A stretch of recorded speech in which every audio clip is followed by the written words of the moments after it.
सभी को जय मसीह की। आज के सुंदर दिन में प्रभु आप सबको बहुत आशीष करे, बहुत आशीष करे, क्योंकि आज का वचन है लेव्यवस्था 23 अध्याय का। हम लोग जब 4 वचन पढ़ते हैं उसमें जो फसह और अख़मीरी रोटी का पर्व परमेश्वर ने कुछ वहाँ नियम दिए थे, क्योंकि परमेश्वर ने कि इस पर्व में जिनमें एक एक के ठहराए हुए समय में तुम्हें पवित्र सभा करने के लिए प्रचार करना होगा।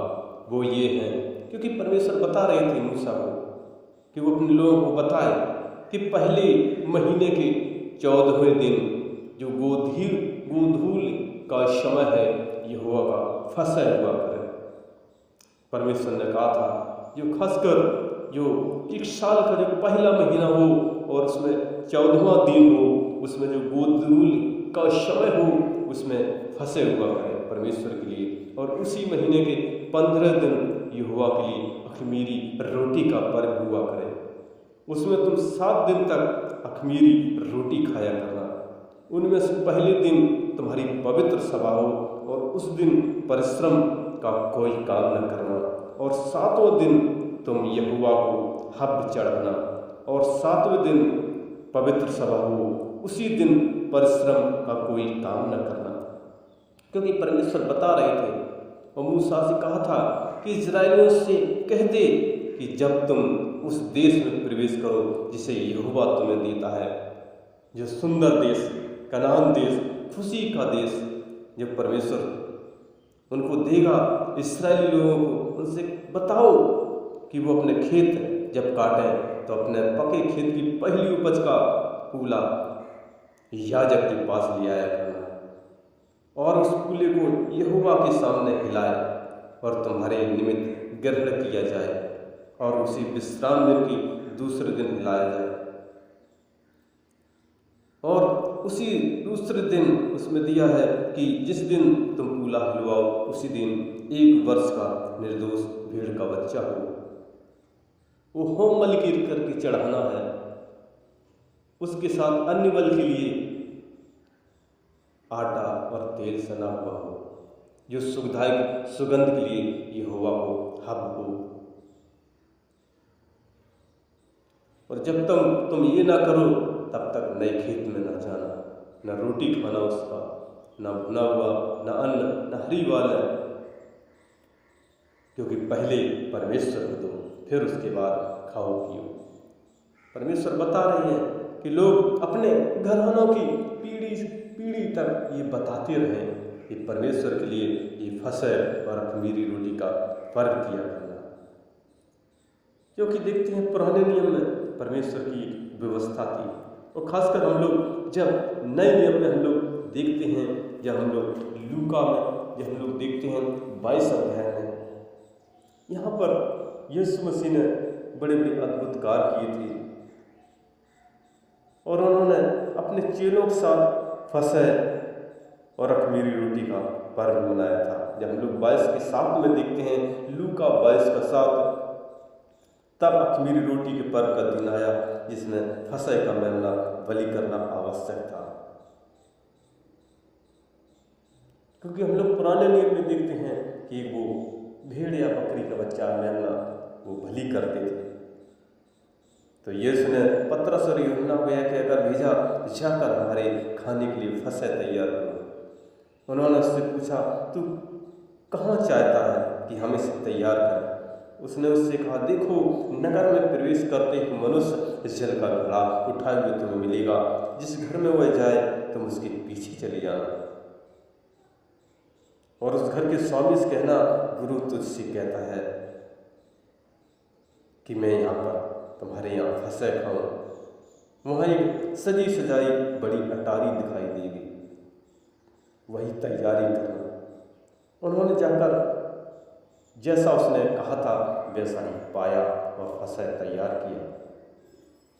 जब घड़ी आ पहुंची तो प्रेरितों के साथ भोजन करने बैठे और उसने उनसे कहा, मुझे बड़ी लालसा थी कि दुख भोगने से पहले यह फसह तुम्हारे साथ खाऊं, क्योंकि मैं तुमसे कहता हूँ कि जब तक वह परमेश्वर के राज में पूरा ना हो तब तक मैं कभी ना खाऊंगा।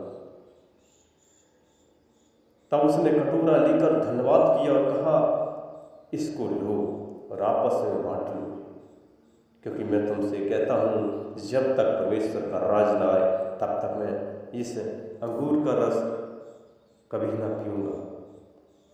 फिर उसने रोटी ली और धन्यवाद करके तोड़ी और उनको यह कहते हुए दी, ये मेरी देह है जो तुम्हारे लिए दी जाती है, मेरे स्मरण के लिए यही किया करो। और जो कटोरा भी लिया उन्होंने कहा था, ये मेरे लहू में नई वाचा है जो तुम लोगों के लिए बहाया जाता है। क्योंकि परमेश्वर ने जो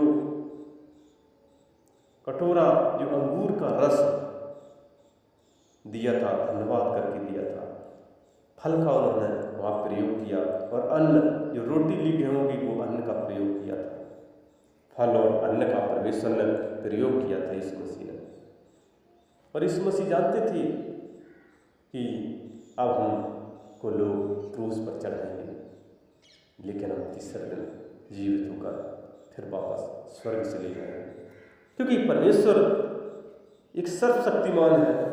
और जब वो पृथ्वी पर भी था तब भी उसने बड़े बड़े अद्भुत कार्य किए थे, क्योंकि लोग यीशु मसीह को देख के लोग भागते थे कि हाँ वो ठीक करेगा।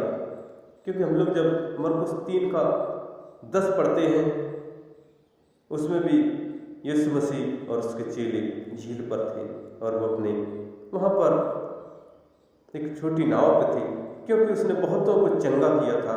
इसलिए जितने लोग रोगग्रस्त थे उन्हें छूने के लिए उस पर गिर पड़ते थे। अशुद्ध आत्माएं भी जब उसे देखती थीं तो उसके आगे गिर पड़ती थीं और चिल्लाकर कहती थीं कि तू परमेश्वर का पुत्र है। क्योंकि परमेश्वर यीशु मसीह ने बड़े बड़े अद्भुत कार्य किए। जब हम लोग 6:56 में भी पढ़ते हैं, मरकुस 6:56 में, कि जहाँ कहीं वह गाँव बस्ती नगरों में जाता था यीशु मसीह, लोग बीमारों को बाजारों में रखकर उससे विनती किया करते थे कि वह उन्हें अपने वस्त्र के आंचल ही को छू लेने दे, और जितने उसे छूते थे सब चंगे हो जाते थे, सब ठीक हो जाते थे, और वो यीशु की महिमा करने लगते थे। क्योंकि उसका हर एक चीज पर अधिकार है, चाहे बीमारियां क्यों ना हो, चाहे कर्जे की समस्या क्यों ना हो, चाहे दर्द क्यों ना हो, चाहे कोई भी समस्या क्यों ना हो, चाहे नौकरी की समस्या क्यों ना हो, हर एक चीज पर उसका अधिकार है। क्योंकि वो जमीन आसमान पाताल हर का वो मालिक है, वो सारे जहां का स्वामी है। इसलिए हमें उसकी महिमा करना है, आराधना करना है, प्रार्थना करना है। क्योंकि पहले देखते थे पुराने नियम में लोग कितना फसह का पर्व, अखमीरी रोटी का कितना पर 7-7 दिन तक वो करते थे। लेकिन यीशु मसीह ने कहा विश्वास करके देखो, रिश्ता बना के देखो, जिंदगी बदल जाएगी। यूहन्ना 3:16 में कहा है कि परमेश्वर ने जगत से ऐसा प्रेम किया कि अपना इकलौता पुत्र दे दिया, कि ताकि जो भी इस पर विश्वास करे वो नाश ना हो परंतु अनंत जीवन पाए। क्योंकि परमेश्वर अनंत जीवन देने वाला है। क्योंकि जब उन्होंने फसह का पर्व मनाया, अखमीरी रोटी का पर्व मनाया, तो उन्होंने अन्न और फल का वहाँ पर प्रयोग किया था। अंगूर का रस दिया और रोटी दी गेहूं की। मेरे दोस्तों, क्योंकि ये प्रभुभोज भी बहुत ही सुंदर है, इसी से परमेश्वर शक्ति और सामर्थ्य देता है। जो प्रभु पर विश्वास करते हैं नया जीवन पाते हैं, प्रभुभोज मनाते हैं। इसी को प्रभुभोज बताया गया है, जो फसह के पर्व, जो अखमीरी रोटी के पर्व। पुराने नियम में तो बहुत ही थोड़ी कठिन समस्या थी, कठिन कार्य थे, लेकिन नए नियम में परमेश्वर ने सुंदर बना दी। केवल विश्वास करना है, क्योंकि वो परमेश्वर का पुत्र है। क्योंकि वो मुर्दों में से तीसरे दिन जी उठा था और 40 दिन में संसार में रहकर वो स्वर्ग में वापस गया था। और उसने कहा था कि मैं एक दिन आएंगे, एक एक का न्याय करेंगे आके। तब तक मेरी आराधना, प्रार्थना करना, स्तुति, प्रशंसा करना, धन्यवाद करना, क्योंकि वो धन्यवाद के योग्य है, महिमा के योग्य है, बढ़ाई के योग्य है, तारीफ के योग्य है। और इस वचन के द्वारा प्रभु आप सबको बहुत आशीष करें और हमारा अगला वीडियो देखने के लिए हमारे हमारे इस नए चैनल को आप लाइक और सब्सक्राइब जरूर करें, जरूर करें, जरूर करें। धन्यवाद, धन्यवाद, धन्यवाद।